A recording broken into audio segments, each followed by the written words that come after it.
It's the first week of April 2017, and people living in an affluent neighborhood in the city of Thiruvananthapuram, southwestern India, have started to notice a strange smell. It seemed like it could be petrol. Not a pleasant smell, but not one you'd give too much thought to. But by April 8th, Saturday night, the neighbors have had enough and decided to mention it to the man at number 117. He says he's been burning old newspapers and tells them not to worry about it. But by Sunday morning, smoke is rising from the house, and the neighbors are calling the fire department. But that smell, the one that had been lingering there for days, it had nothing to do with old newspapers at all. And the man at the door already knew exactly what it was. This is the Nanthancode Massacre.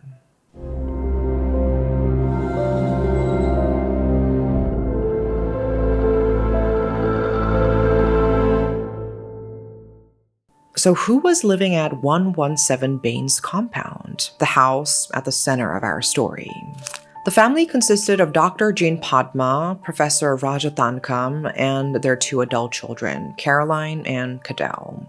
Ranjitam had worked as a housekeeper there for years, and the four had always been somewhat unusual. The family lived on the second floor of their two-story home, and Ranjitam wasn't allowed upstairs. Neither were most of their relatives.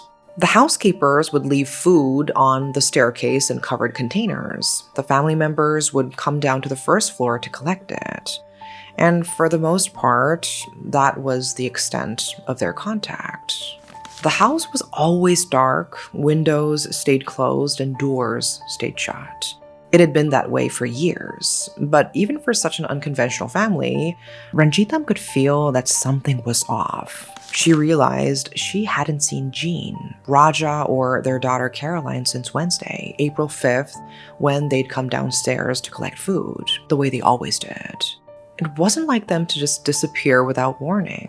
On Friday, April 7th, Ranjitam asked Cadell, the couple's 29-year-old son, where his parents and sister had gone. He gave her the same answer he'd given the neighbors. They'd gone to Kanyakumari on a tour, and they'd be back soon. This explanation sounded reasonable enough, but Cadell had been acting strangely. On Saturday afternoon, he had visited his uncle, Jose Sundaram, and handed him 10,000 rupees, worth around $100 for no reason. That evening, Jose called about the petrol smell and got the same story that Cadell had given the neighbors. He was just burning old newspapers, nothing to worry about. It wasn't until the next day, after the neighbors had called the fire department, that the truth of the matter came to light. When firefighters broke through the doors to put out the fire, they discovered 4 bodies. 3 were burned, faces charred beyond recognition. The 4th was wrapped in sheets and a blanket, hacked into pieces, and crawling with maggots. This one, at least, had clearly been there for days. The dead were Dr. Jane Padma, 58, Professor Rajathankam, 60, Caroline, 26, and Lalitha, 70, Cadell's elderly aunt who had poor eyesight and had been staying on the first floor. The only person missing from the household was Cadell Jinsen Raja. One surprising element of this case was the location. It happened in Thiruvananthapuram, the capital city of the state of Kerala, known for its high literacy rates, educated population, and relatively low crime. The house where the bodies were found sits in Nanthancode, one of the wealthiest neighborhoods in the city, in a quiet, tree-lined area of colonial-era homes, where prominent families live. It's directly next to Cliff House, the official residence of Kerala's chief minister, where the state's most powerful political figure lives and works. A quadruple murder had happened meters from the center of political power in Kerala, and for days, no one had noticed. The police recovered evidence from the scene: a machete, a blood-stained hatchet, a can of petrol, and something stranger: a half-burned human-shaped figure made from cloth, iron, and plastic. The burn pattern at the scene was concerning too. The damage was concentrated near where the bodies were found, not spread throughout the house the way an accidental fire would progress. So this was no accident. The victims had been dead long before they burned. The arson had been designed to destroy the evidence. The police launched a manhunt, and by Monday, April 10th, Cadell was arrested. He'd fled to the city of Chennai by train after the fire and checked into a hotel. But when he saw his own photograph in the newspapers, he returned to Thiruvananthapuram. He was apprehended at the station as soon as he stepped off the train. Witnesses said he seemed perfectly calm. Things looked bad for Cadell from the start. He had 31 burn injuries on his body. He had gone on the run, and then, under interrogation, he confessed to all 4 murders. He was perfectly willing to accept responsibility. But his explanation for why he committed these crimes changed multiple times. First, he told investigators he'd killed his family as part of an experiment. He said that he'd been practicing something called astral projection for 15 years, a belief that the human soul can separate from the body and travel independently, and that he'd wanted to witness their souls leaving their bodies as they died. Naturally, the police brought in psychiatrists, among them Dr. Mohan Roy, a former assistant professor of psychiatry at the Thiruvananthapuram Medical College Hospital. Cadell kept changing his statements and showing signs of delusion. Medical experts suspected he may have multiple personality disorder, though some reports mentioned prior treatment for schizophrenia. After a night-long interrogation with psychiatric assistants, Cadell changed his story again. The astral projection claim was fabricated, he said. The real motive was rage, years of accumulated resentment from feeling neglected and inadequate in a family where everyone else had succeeded. To understand his motivation, you have to learn more about Cadell's family. Dr. Padma and Professor Rajathankam were among the wealthiest and most educated couples in Thiruvananthapuram. Jean has worked as a government physician at the city's general hospital for years, and had also worked abroad and at a private hospital before retiring. Raja, also retired, had taught history at a prestigious college in Tamil Nadu. In Kerala, where education is deeply valued and literacy rates are among India's highest, they were exactly the kind of couple others looked up to. Their daughter Caroline was following in her mother's footsteps. At 26, she'd just completed her medical degree at a university in China and had come home for a vacation.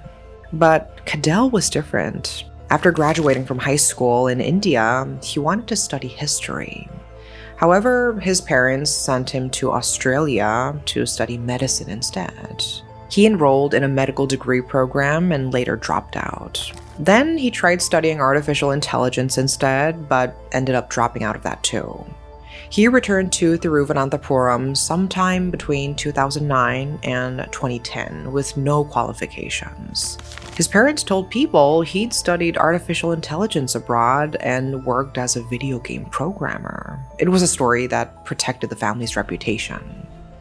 And the truth was less glamorous. Cadell had spent time doing odd jobs in Australia before coming home and shutting himself in an upstairs bedroom, where he'd spend most of the next 7 years.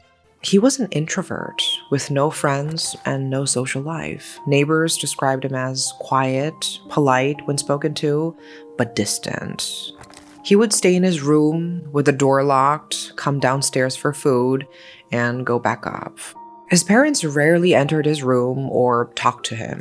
The house itself reinforced the isolation, dark and gloomy, with doors and windows that were rarely opened, housekeeping staff who weren't allowed upstairs, and relatives who hadn't been up to the second floor in years. After meals, any leftover food was placed in containers on the staircase for the staff to collect. So there was an air of mystery about the place. Neighbors never heard arguments, never heard raised voices, just silence. It was the way a house sounds when the people inside it have largely stopped talking to each other. inside that locked room, Cadell did create video games, but not the kind that would make his parents proud. They were violent video games made using open source software, the kind filled with blood, gore, and killing. He also spent hours researching astral projection, occultism, and satanic worship. But what lay underneath these dark interests was something more ordinary.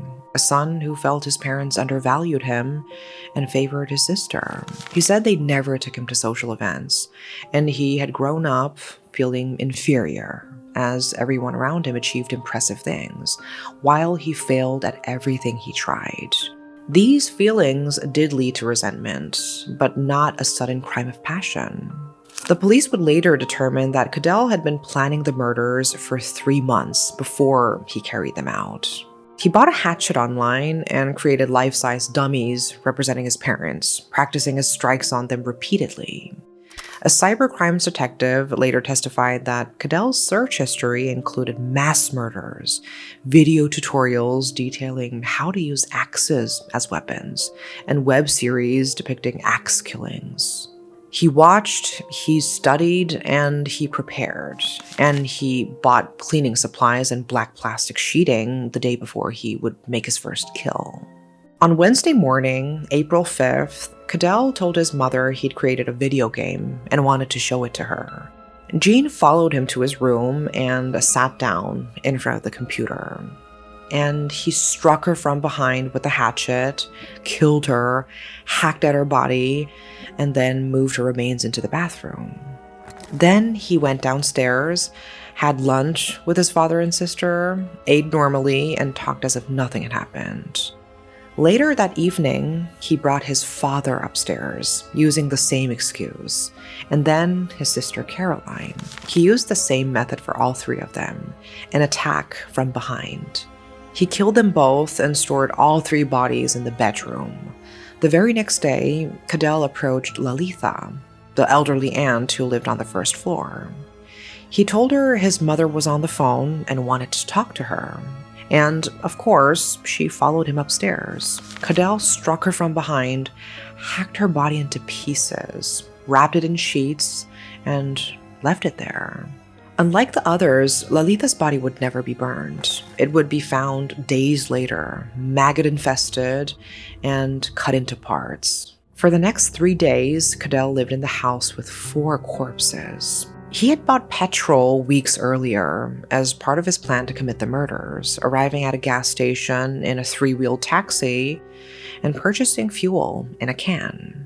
That Saturday, Cadell finally used it. In the evening, he poured petrol on his parents' and sister's bodies in the bathroom and set them on fire. But the fire didn't spread the way he'd expected. It remained localized, contained. On Sunday morning, during his second attempt, the fire spread enough that smoke began rising from the house. Witnesses said they saw Cadell running from the house, trying to hide nearby as smoke filled the upper floor. But he didn't stay long before heading out of town. Formal charges against Cadell were filed on July 10th, 2017, supported by 92 witnesses and 151 documents. Forensic evidence told the full story: blood traces, petrol residue, the laptop with its damning search history and tutorial videos, the practice dummies, and evidence that Cadell had attempted to poison the family's food with pesticides before killing them. The prosecution's case was clear. This was premeditated, calculated, rehearsed, cold-blooded murder. However, no matter how clear their case was, it would take 7 years before they could take it to trial. A medical board initially declared Cadell mentally unfit to stand trial, so the case was delayed until a later evaluation found him mentally competent. The trial finally began in November 2024. During this time, Cadell remained in Pujapura Central Jail. And there, he attempted to kill his cellmate and was placed in solitary confinement. He also continued to make bizarre claims, such as saying that he could communicate with his deceased parents through astral projection and satanic rituals. Sri Lanka, Director General of Prisons at the time, later described an encounter with him. When she asked why he tried to kill his cellmate, Cadell told her that he'd been instructed to kill by a demon, a black figure with a round head, red eyes, white teeth, and long nails tinged with blood. When she asked about the murders of his family members, he just laughed. But suddenly his expression changed. He called her auntie and told her that something was standing behind her. A woman, he said. The same demon that had been with him since the police took him away. He claimed it was telling him to kill. Sri Lanka did not turn to look back. She rang the bell and had him removed from the room immediately. Only one person visited Cadell in the first 6 years, his uncle, Jose Sundaram. But eventually, even he stopped coming. On May 12, 2025, 8 years after the murders, the 6th Additional Sessions Court in Thiruvananthapuram found Cadell Jinsan Raja guilty of 4 counts of murder, destruction of evidence, and arson. Judge Vishnu K. delivered the sentence the next day. Life imprisonment for murder, 7 years imprisonment for arson, and 5 years for destruction of evidence. The sentences are to be served consecutively, starting with the 12 years for arson and destruction of evidence. The life imprisonment sentence begins after that. So unless the state government commutes his sentence, which is unlikely, he will remain in prison for a minimum of 25 to 30 years. He's in his late 30s now, which means he will likely be in his 60s before he sees freedom. The court also imposed a fine of 1.5 million rupees, which is about 18,000 US dollars, with 1.2 million rupees to be given as compensation to the victims' families. And this money was paid to Jose Sundaram, who had been the prosecution's main witness throughout the trial. What makes this case so disturbing isn't just the violence itself, and it's not just the disturbed claims made by Cadell. It's the extent of the premeditation. This was a crime that was preceded by months of planning, weapon purchases, practice sessions, systematic research, and the methodical luring of each of his victims, one at a time, to their death. Today, the house at 117 Baines compound remains empty. The gate has rusted, the road is overgrown, you can't see the building from the street anymore. The property, along with other holdings in Thiruvananthapuram and Tamil Nadu, is worth tens of millions of dollars. All of it is Cadell's, but no one has any idea if he will ever get out to claim it. Could this inheritance have been his motivation all along? We will likely never know for sure. So, what do you guys think about this case? Let me know in the comments, and that is all for today. Thanks for watching.